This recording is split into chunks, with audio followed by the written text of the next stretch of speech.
नमस्कार, न्यूज आप तक में आप सभी का स्वागत है। चलिए जानते हैं अंडमान निकोबार टूरिज्म के बारे में। आज हमारे पोर्टब्लेयर के संवाददाता अखिल के द्वारा Andaman association of tour operator president M Vinod से बात की और टूरिज्म सेक्टर से जुड़े जितने भी समस्याएं हैं उनके बारे में उनसे जानने की कोशिश की। खास तौर पर टूरिज्म से जुड़े जितने भी लोग हैं उन्हें लोन चुकाने में कितनी परेशानी होती है, इस बारे में भी हमने विनोद से बात की। आइए देखते हैं विनोद ने क्या कहा। हम वाटर स्पोर्ट्स कॉम्प्लेक्स पोर्टब्लेयर के यहाँ पर आए हैं। आज हमारे साथ एक ऐसे शख्स है जो टूरिज़्म सेक्टर को डेवलप करने में उनका बहुत ज़्यादा हाथ रहा है एंड उनके लिए ज़्यादा तारीफ़ की ज़रूरत नहीं है। आइए उनसे ही चल के बात करते हैं, श्री विनोद मोहन जी से। सर नमस्कार। सर नमस्कार सर, आप बताना चाहेंगे कि टूरिज़्म के हिसाब से अभी क्या यहाँ पर माहौल चल रहा है? इस हिसाब से जितने भी हमारे लॉस मेकिंग सेक्टर्स हो रहे हैं, जैसे होटल्स एंड रिजॉर्ट्स हो गए एंड आपके ट्रैवलर्स हो गए, तो उन सबको लोन्स पे करने में बहुत दिक्कत हो रही है। पर्यटन आप सब जानते हैं यहाँ में एकमात्र उद्योग है जी। यहाँ पे सबसे ज़्यादा सर्विस प्रोवाइडर, जीएसटी पेई सब कुछ पर्यटन उद्योग है। आज पिछले 1.5 साल से, मैं ये नहीं कहूँगा कि फर्स्ट वेव सेकेंड वेव, हम लोग फर्स्ट वेव से, ये हमारी दुर्भाग्य है कि पर्यटन जब भी बंद होता है पूरा देश में, सबसे पहले हमारे यहाँ बंद होता है और सबसे खुलने में आखिरी हमारे यहाँ रहता है। अभी की जो परिस्थिति है, मैं प्रशासन का धन्यवाद दूंगा। इस वैश्विक महामारी को रोकने के लिए प्रशासन ने काफ़ी सराहनीय काम किया है, हमारे मुख्य सचिव और ज़िला उपायुक्त दक्षिण अंडमान ने और पूरी उनकी टीम ने। पर जहाँ तक पर्यटन उद्योग का सवाल है, आपने बहुत सही प्रश्न किया कि लोगों का रोज़ी रोटी बंद है, बैंक्स के लोन चालू है, तो उसमें भी काफ़ी काम चल रहा है। हमने प्रशासन से मांग की है कि जैसा भी आपने देखा, केंद्रीय पर्यटन मंत्रालय ने और फाइनेंस मिनिस्ट्री ने कुछ पैकेजेस अनाउंस किया है। उसमें हमारे कुछ बहुत से कम लोग हैं जो उसमें बेनिफिशियरी हो पाएंगे, क्योंकि हम लोगों ने यहाँ पे काफ़ी लोगों ने मिनिस्ट्री का रजिस्ट्रेशन नहीं करवाया है। वो हमारी अपनी बाधाएँ थी, उनकी जो फॉर्मेलिटीज़ वो हम पूरा नहीं कर पा रहे थे। धीरे धीरे वो भी कर रहे हैं लोग। तो हमने प्रशासन से मांग किया है कि हमारी ओर से प्रशासन केंद्र सरकार से गुजारिश करे कि जो सुविधाएं केंद्र सरकार बाकी के राज्यों में दे रही है वो हमारे लोगों को भी दे, और तुरंत एक राहत के तौर पे यहाँ पे जो लोकल टैक्सेस हम लोगों को लगते हैं, जैसे अभी हम जहाँ पे खड़े हैं वाटर स्पोर्ट्स, यहाँ पे जेटी चार्जेस, बोट के बर्थिंग चार्जेस, प्रॉपर्टी टैक्स, और जो हमारे आज भी होटल वाले भाई हैं, इनका बिजली की जो बिल है वो कमर्शियल में आ रही है, उनको कम से कम डोमेस्टिक में चार्ज करे। ऐसे कुछ कंसीडर पर्यटन उद्योग के लिए प्रशासन करे और हमें उम्मीद है कि प्रशासन हमें इसमें कुछ ना कुछ राहत देगी। तो सर, आप ये जो गाड़ियाँ चल रही हैं, एयरपोर्ट्स में चल रही है, जो टूरिस्ट के लिए चल रही है, इन्होंने काफ़ी लोगों ने लोन लेकर ये गाड़ियाँ ले रखी है। आप उस विषय पे क्या करना चाहेंगे?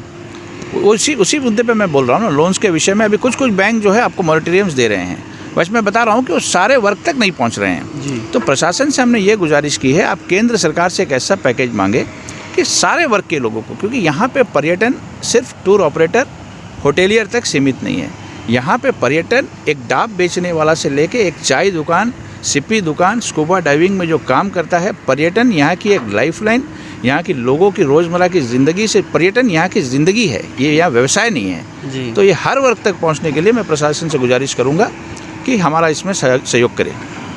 और आपका नेक्स्ट स्टेप क्या होगा टूरिज़्म को दोबारा रीओपन करने का?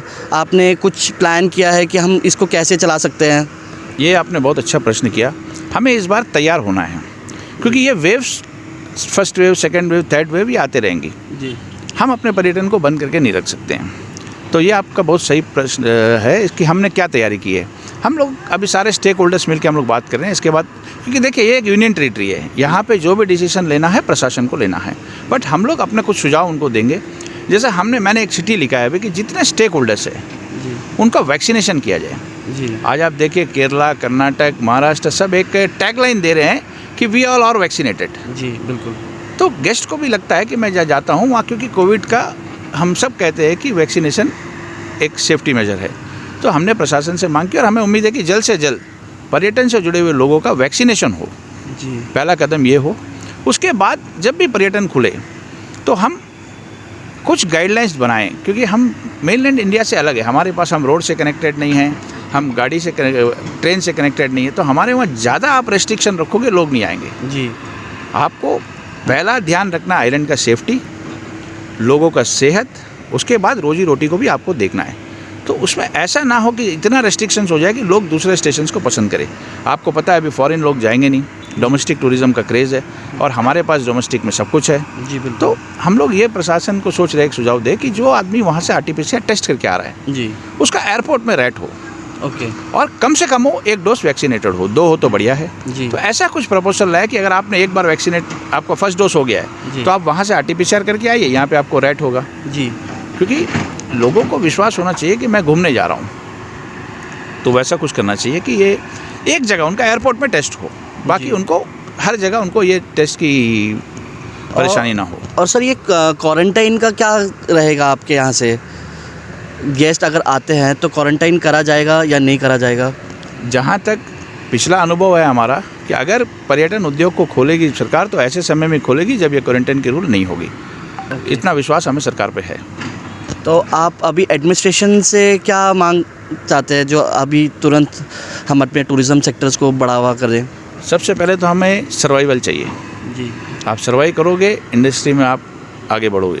तो हम अपने सर्वाइवल के लिए हम लोग जो बेसिक, जो छोटी छोटी चीज़ें जो प्रशासन कर सकती है, सबसे पहले हम चाहेंगे कि प्रशासन हमें वो सुविधाएं दे। जैसे मैंने कहा, waiver of telephone bills, current bills, jetty charges, boat charges, berthing charges, property tax को कमर्शियल ना करे, ऐसे छोटे छोटे चीज़ें। और केंद्र सरकार, क्योंकि हमारा माई बाप यहाँ पे प्रशासन है, प्रशासन हमारी आवाज़ केंद्र तक पहुँचाए कि हम लोग यहाँ पे कितने पीड़ित हैं, कितने बाधित हैं, और हमें उम्मीद है कि प्रशासन के द्वारा केंद्र सरकार से हमें कुछ राहत मिले। एंड अभी क्या आप बता सकते हैं कि टूरिज़्म कब तक रीओपन होने के लिए आप प्लान कर रहे हैं? हम तो कोशिश करेंगे कि जल्द से जल्द खुले, क्योंकि लोगों की जो हालत है, जो समस्या है, मैं पिछले 22 साल से पर्यटन उद्योग से जुड़ा हूँ जी। तो जितना दर्द मैं लोगों को समझता हूँ, क्योंकि पहले हम कहते थे कि वो पीड़ित है, ये पीड़ित है। आज की घड़ी में सब पीड़ित है जी। पर्यटन उद्योग में कोई बड़ा कोई छोटा नहीं, हर आदमी पीड़ित है। तो हम दुआ करेंगे कि जल्द से जल्द खुले। बट मैं फिर कहता हूँ कि प्रशासन से हमारा यही गुजारिश रहेगा कि पहले लोगों की सेहत, दीपों की, कोविड से दीपों को बचाना, और साथ ही साथ रोजी रोटी लोगों का ज़रूर उस पर ध्यान दें और जल्द से जल्द इसको खोलने की प्रयास करें। एक फेस्ड मैनर में खोले, ऐसा ना कि पहले की तरह हमने कुछ गलतियाँ हुई होगी, पहले हमें भी पता नहीं था कि कोविड क्या था, तो एक फेस्ड मैनर में खोले। जैसा मैंने कहा, वैक्सीनेटेड लोग आए, उनको आरटीपीसीआर हटा के यहाँ पे रैट हो, ऐसे फेस्ड मैनर में स्टेक होल्डर्स के साथ बैठ के एक निर्णय प्रशासन ले, तो मुझे पूर्ण उम्मीद है कि हम फिर से अपनी पुरानी दिन में वापस आएंगे। Thank you so much sir, thank you so much आपके टाइम के लिए। तो ये थे श्री विनोद मोहन जी, जिन्होंने आज हमसे बात करी हमारे चैनल से, एंड इन्होंने जो भी टूरिज़्म के लिए डिसाइड किया है, लेट्स सी अब ये कितने देर तक जल्दी से जल्दी अपलोड होता है। Thank you so much. Cameraman के साथ मैं अखिल छाबरा, आप तक। अंडमान से जुड़ी सभी छोटी बड़ी खबरें देखने के लिए हमारे अपने न्यूज आज तक यूट्यूब चैनल को सब्सक्राइब करें और बेल आइकॉन प्रेस करना ना भूलें। हमारा अपना न्यूज आज तक, अब सच देखेगा अंडमान।